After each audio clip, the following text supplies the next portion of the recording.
Funding for this program is provided by Annenberg CPB to advance excellent teaching. Uma obscura seita judia segue os ensinamentos de um profeta herético que diz ser o Filho de Deus. Como o culto de Cristo suportou a força do Império Romano e depois tornou-se seu aliado. A ascensão da Igreja, neste episódio de A Tradição Ocidental.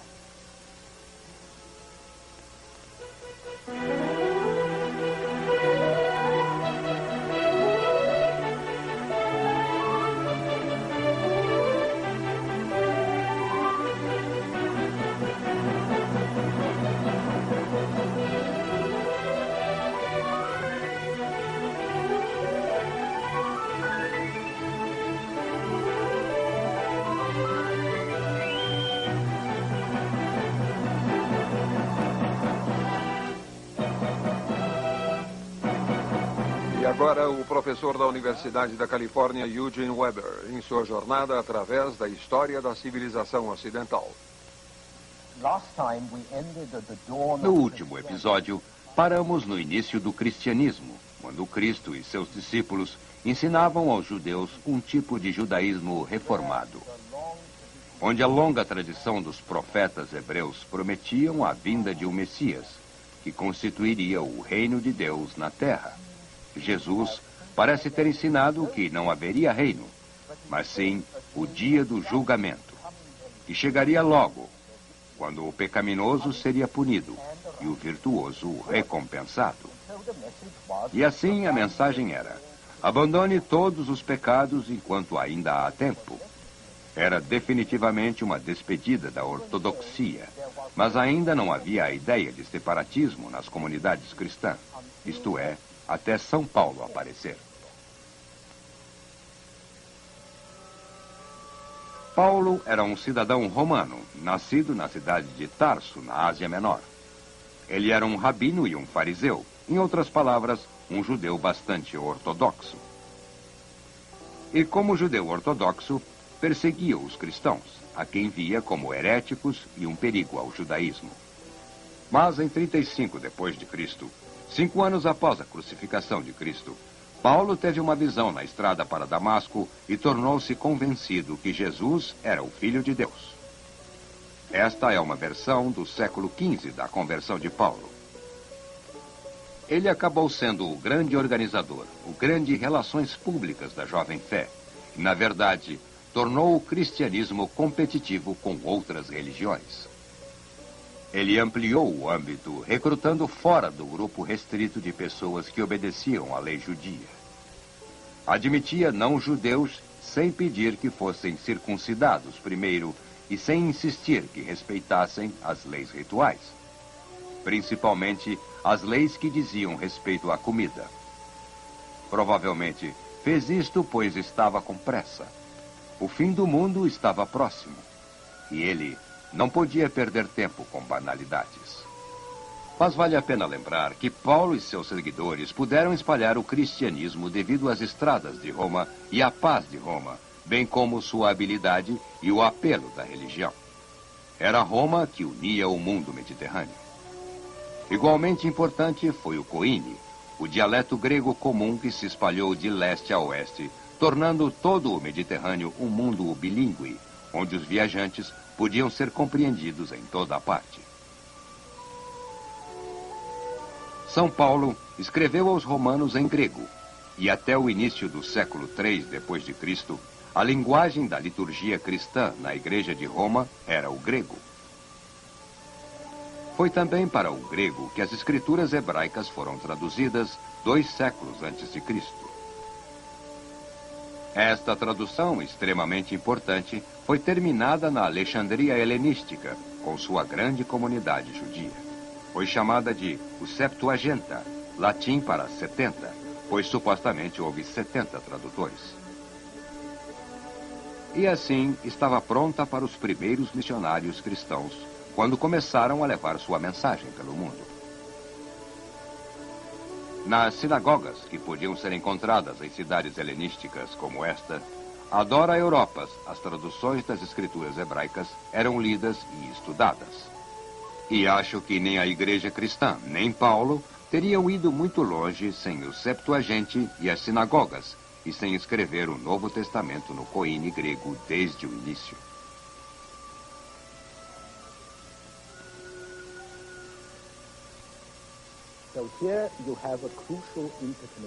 Portanto, há uma conexão crucial de fatores.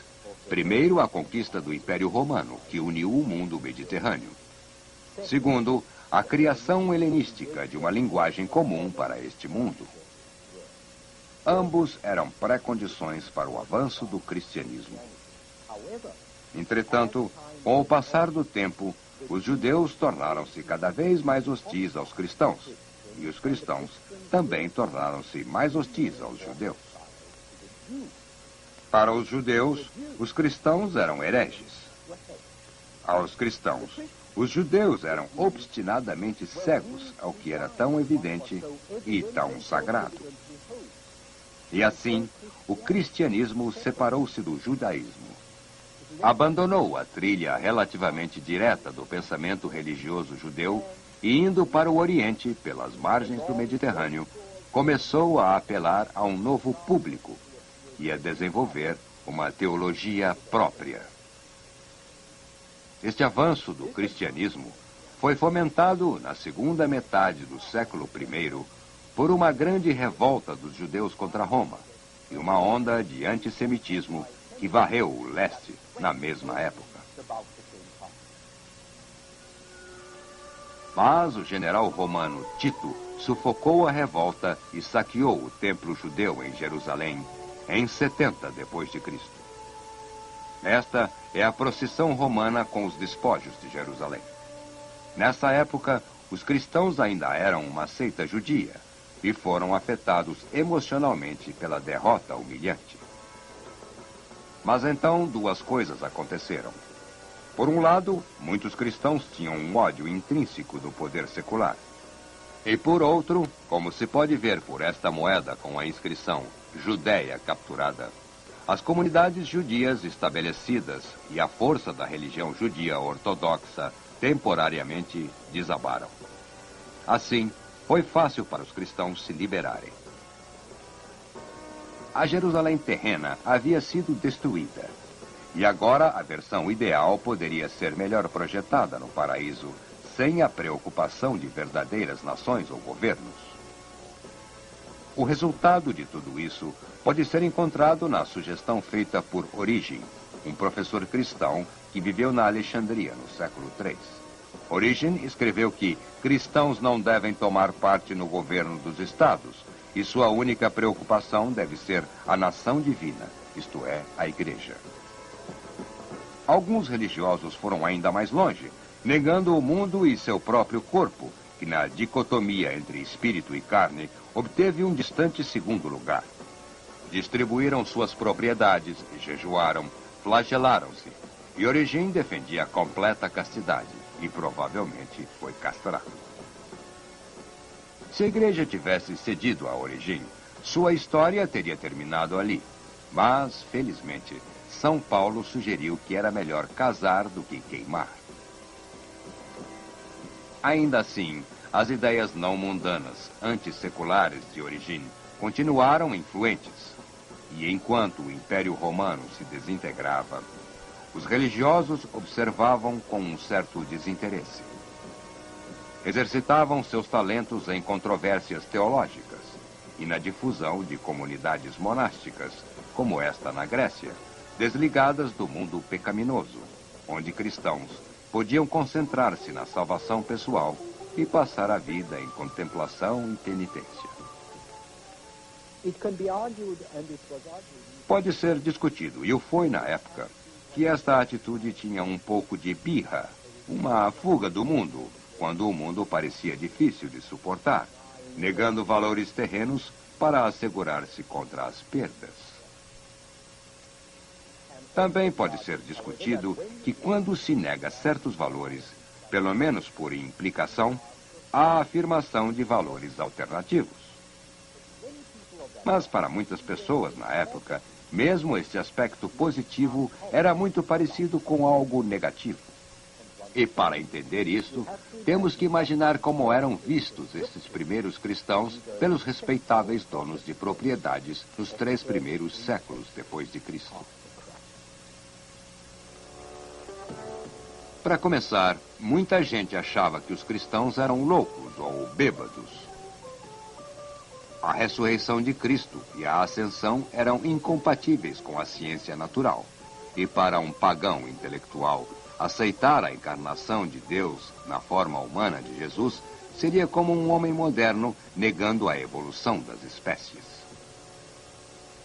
Ele teria que abandonar não apenas o conhecimento mais avançado e racional disponível, mas, por implicação, toda a cultura greco-romana que fora marcada por esse conhecimento. Mas a acusação definitiva foi a que um alto sacerdote levou ao governo romano contra São Paulo, quando reclamou: "Este homem é um sujeito nocivo e causador de incitação entre todos os judeus do mundo, e um chefe de motim da seita dos nazarenos." E o ponto é este: estes cristãos são perigosos. Insistem que todos os homens são irmãos, que o mendigo é tão bom quanto o cidadão sólido, que o escravo é igual a seu mestre, em essência, se não em fato, pois isto não impedia que os cristãos tivessem escravos. Resumindo, eles negam o valor de tudo aquilo que é caro à sociedade. O bom pastor oferece salvação, não dinheiro, família, propriedade ou sucesso, ou serviço ao Estado. Abandona teu pai, tua mãe, teu irmão e segue-me. Que bem tudo isso fará se você perdeu a alma? O que era ainda pior, os cristãos negaram até o poder final do imperador, o valor do poder imperial e da justiça imperial. Claro, a César o que é de César, mas há um limite do que pertence a César. E isto significa que para os cristãos há um poder maior que o Estado. Há um bem ou propósito definitivo que pode não ser o bem ou propósito definitivo do Estado. E este propósito, o propósito de Deus entrar em atrito com o de César, não há dúvida de qual deles os cristãos seguirão.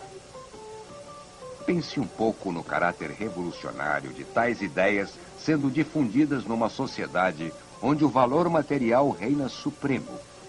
Ideias que agradavam os proletários, principalmente perto dos portos e das cidades do Levante.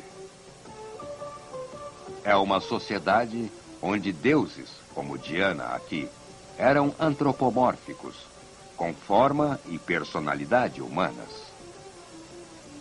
Onde o imperador era Deus, onde a unidade imperial clamava mais e mais pela unidade religiosa e pela subordinação de opiniões privadas ao Estado.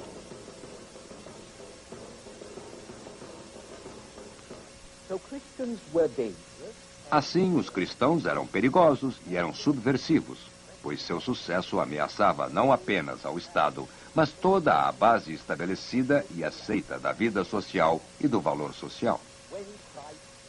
Quando Cristo diz: "Meu reino não é deste mundo", ele quer dizer que o mundo é irrelevante, o que desafia toda a noção estoica de comunidade-cidade. Quando ele diz: "Arrepende-te, pois o reino de Deus se aproxima", o reino de Deus significa o fim da política na Terra, se definirmos política como uma tentativa razoável de organizar a sociedade humana. Por outro lado, muito do que os cristãos diziam combinava com a tradição estoica. O foco na salvação individual, a cidade divina, aspirada pelos puros, a rejeição de diferenças nacionais ou sociais e, acima de tudo, altos valores morais. Tudo parecia familiar, ou poderia ser feito para parecer familiar. Assim como, em outro nível, era o aspecto místico do cristianismo e sua promessa de uma revelação especial, uma estrada especial para a salvação, como as outras chamadas religiões mistério, o culto de Mitras e Ísis e assim por diante. Mas a arma realmente secreta dos cristãos foi que logo desenvolveram uma organização disciplinada que se espalhou por todo o império.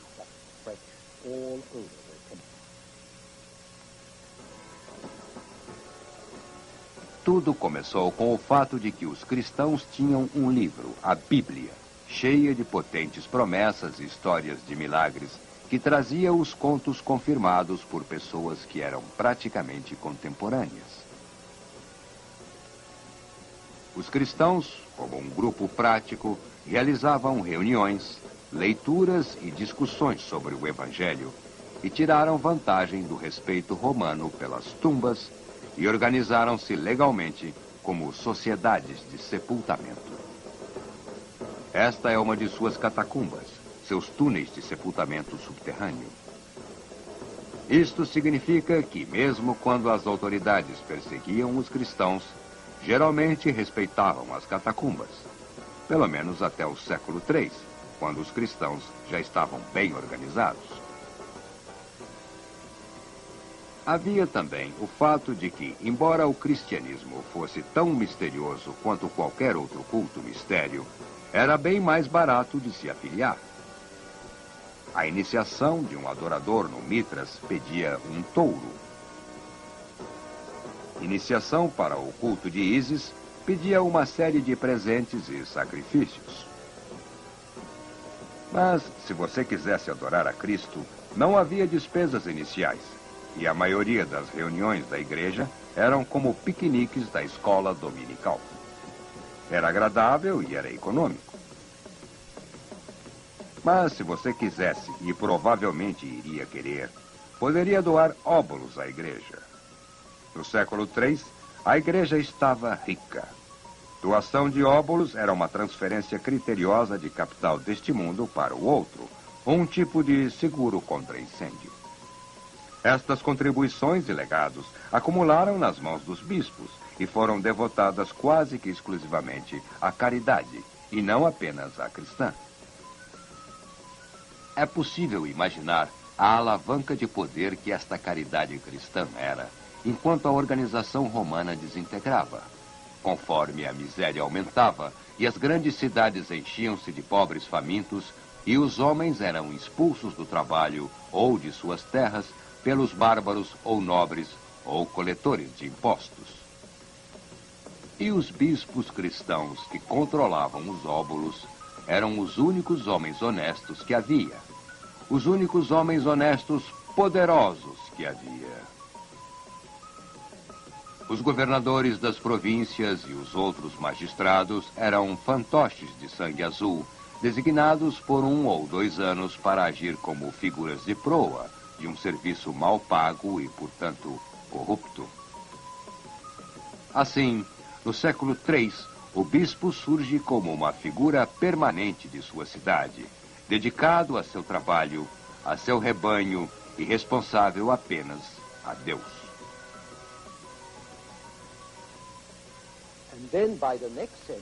No século seguinte, ele oferece algo que todos querem, um acerto grátis, rápido, não corrupto de litígios por arbitragem.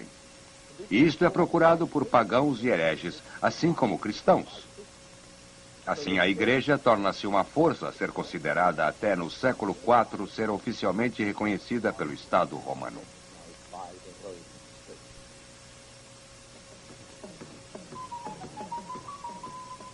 Isto aconteceu após mais uma guerra civil entre os rivais ao trono do Império ter terminado com a vitória de Constantino, who enlisted the support of the Christians against his chief opponent, his opponent who worshipped Sol Invictus, the invincible sun, as most soldiers did then. Constantine, who was emperor from 306 to 337, was given to visions and conversions. He had shifted from one god to another before. This time, however, a vision told him that the sign of the cross would bring him victory. And so he put the cross on his banner and on the shields of his soldiers, and it worked. In 312, Constantine defeated his chief rival, Maxentius, at the Milvian Bridge near Rome. And soon after this, his Edict of Milan granted full toleration to the church and freedom of worship to all Christians. It also established an alliance between the Christian church and the Roman state that was going to last a very long time.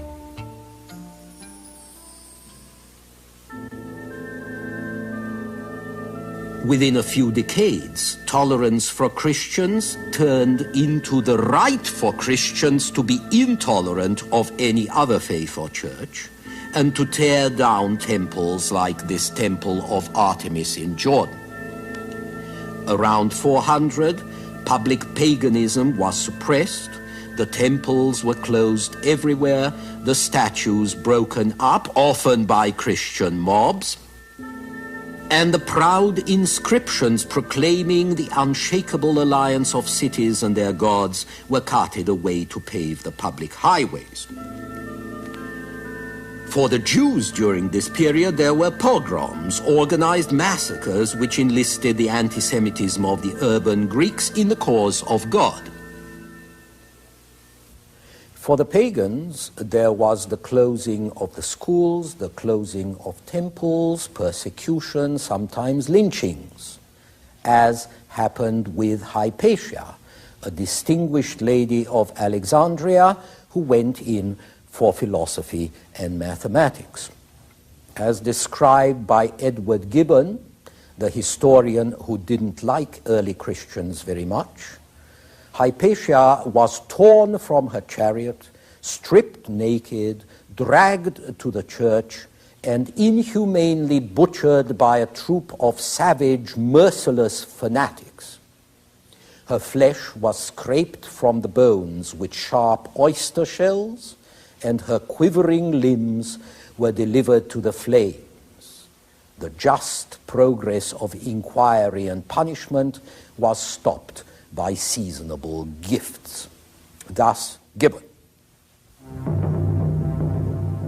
By the time this happened in 415, the Christians were reserving most of their passion for fighting each other, and they invested far more fury and energy in persecuting fellow Christians than they did in hurting non-Christians, especially as non-Christians were becoming ever more scarce. What you get now is the clash of groups holding strong views on things like diet, marriage, property, clothing, which could and often did lead to violence. Above all, you get doctrinal discord about the Trinity, the union of the Father, the Son, and the Holy Ghost, which is a difficult concept anyway, and especially about the nature of Christ himself. Is Christ a man who becomes God? Is he a God who temporarily becomes a man? Is he a God who is God and man at the same time? And is he equal to God the Father, or subordinate as a son should be? This may sound like hair-splitting, but a lot of blood was shed, and a lot of people suffered for each of these views. Rival doctrines also became associated with this region or that. They became part of what we might call a national or tribal identity. For example, the city of Constantinople stood for a Christian God who combines two natures in one. Alexandria stood for one nature only. From then on, when one province or people or political party fought another, it would very often be as orthodox against heretic on behalf of one doctrine or another. As long as Christians had been part of an alternative society, their shrines had been harbors in a world ruled by demonic powers. But now, the alternative to society had become the society. The shrines proclaimed the greatness of God and of his church, and they also provided arenas where battles between Christians could be fought out. The Christian himself had been an athlete in Christ, committed to a wrestling match, an agon, as the Greeks called it, a match against evil and darkness and his own lower nature. Now that the churches were full, he could wrestle against those whose idea of truth, especially Christian truth, was different from his own. And this was to bring centuries of conflict, as we shall see in the programs ahead.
Funding for this program is provided by Annenberg CPB to advance excellent teaching.